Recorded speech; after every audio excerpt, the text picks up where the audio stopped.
Representative, welcome to the program here. You and your team already at work wanting to increase penalties for people convicted of sexual crimes against children. What do you have in mind? Well, so the state of Texas, and most states refer to these people as mandatory reporters. And a mandatory reporter in most state would include something like a therapist or a first responder, or it would include a priest, or it would include a pastor. In the state of Texas, all adults are actually referred to as mandatory reporters.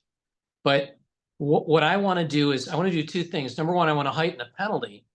But number two, as it pertains to boards of directors of 501c3s, which would include a church, the board members are not considered mandatory reporters. And so they're mandatory reporters as in the fact that all adults are, but they're still indemnified if a lawsuit is brought against them. And they shouldn't be.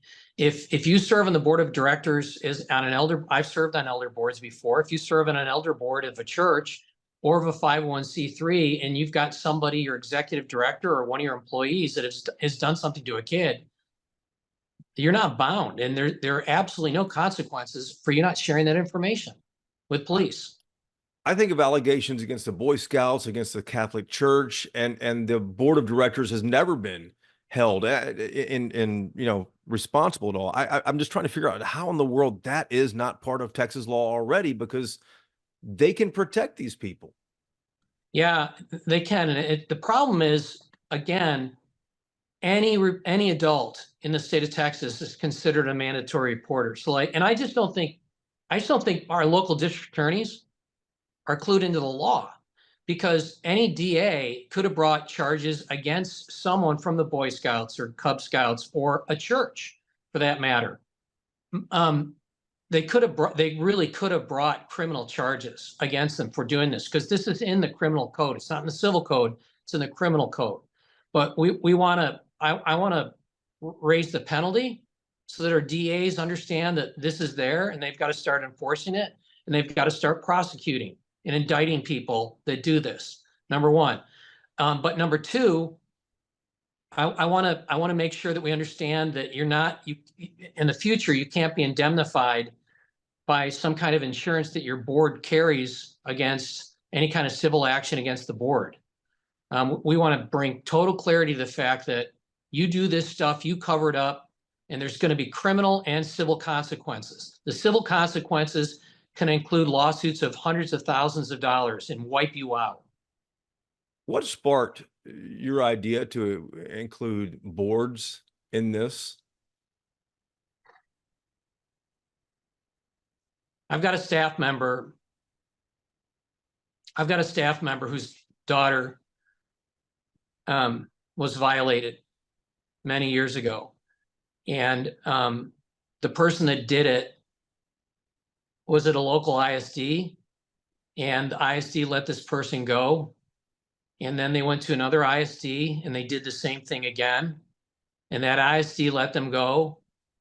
And I don't know if the ISD board ever knew about it, but I know that somebody in authority at those schools knew about it, and they failed to let other people know, which led to the eventual crime against my friend's daughter. And this crap has to stop. And I'll tell you, there's something else too in this, is that as a pastor of the gospel, it breaks my heart every time this stuff comes out that one of these guys did this, because it just shows what total frauds they are. It shows what total frauds, and not just predators of children, but they're predators of our faith. And that they would come in, enrich themselves through people that love the Lord, want to tithe towards the church, want to help the church advance the gospel of Jesus Christ. And here these people, these charlatans, abuse it, and they need to be held accountable. What was your reaction to the accusations against Robert Morris in North Texas? And what do you think should happen to him now? Unfortunately, he can't go to jail. But his board members should be sued. He should be sued. for frauds, that they are frauds. And evidently, from what I understand, and this is going to go before a grand jury, but one of the board members from that original church that employed him when he was in his 20s is part of the church today that he works for. So this guy has known about this for years, and he should be exposed for what he did. He should go to jail for it. He should absolutely go to jail for it. And so should Robert Morris if there's a possible way to do that. But I think it's beyond the statute of limitations.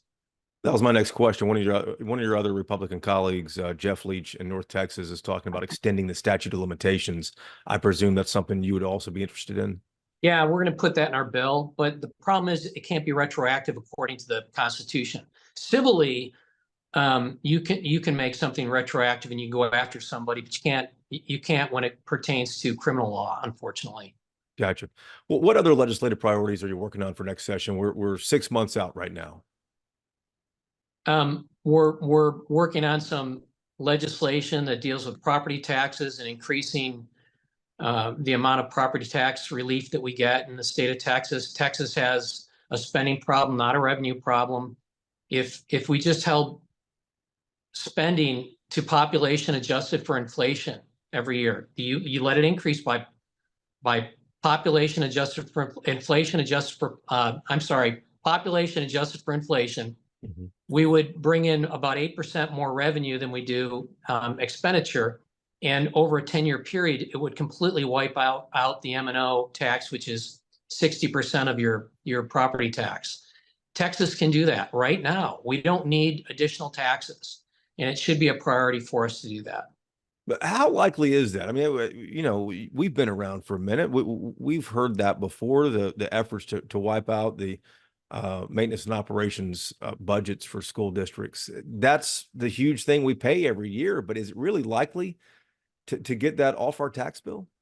Well, I know this. I know that if you're going to tackle the beast of property taxes, and it's a huge issue, we're taxing elderly people out of their homes right now.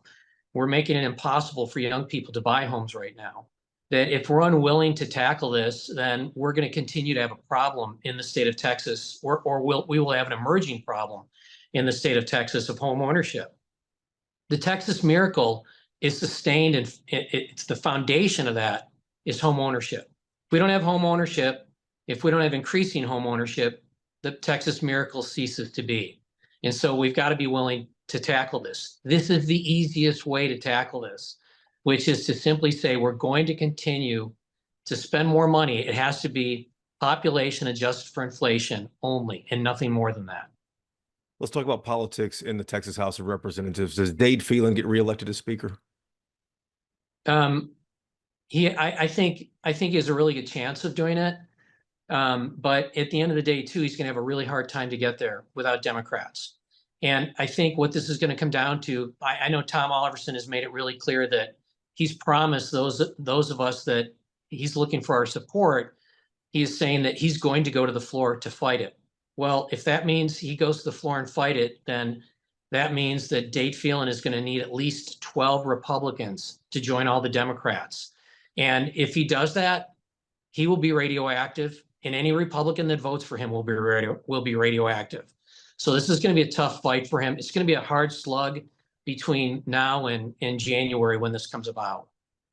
Despite who becomes Speaker, do you think there are enough votes right now with what happened in the primary to get school vouchers passed? If Dade Phelan becomes Speaker, we will not get parental choice passed. He owes his win. He got 1,400 Democrats to cross over in the runoff so that he could win his election, and he only won by 366 votes, which means he would have lost if he hadn't got anti-choice Democrats to vote for him on election day. So we get that, we understand that, and we think it's an uphill battle for us to get school choice if he becomes Speaker. Last question I want to ask you about something we talked about last week here on the program. The House Republican Caucus censored you and three other Republicans, the other three from North Texas. The joint statement from you and Brian Harrison, Nate Schatzline, and Tony Tinderholt said that the caucus is divisively punishing conservatives. Everyone on the sidelines is watching this civil war play out in the Republican Party of Texas. How does it end, do you think? It's a great question. But, if you're asking me who I'm going to stand with, I'm going to stand with Governor Abbott. I'm going to stand with the Lieutenant Governor. I'm going to stand with Senator Cruz. I'm going to stand with Ken Paxton. The four of us wanted to shake the Texas House up. The Governor Abbott was 100% right. 80+% of Republicans in the state of Texas, 60% of Democrats in the state of Texas support parental choice. I am not going to stand by while we lose Texas to the Democrats because Republicans lack the spine to do the right thing. I'm just not going to do it. Now I don't care what it costs me. Representative, good to see you. Thank you for the time. You bet. Great to be with you.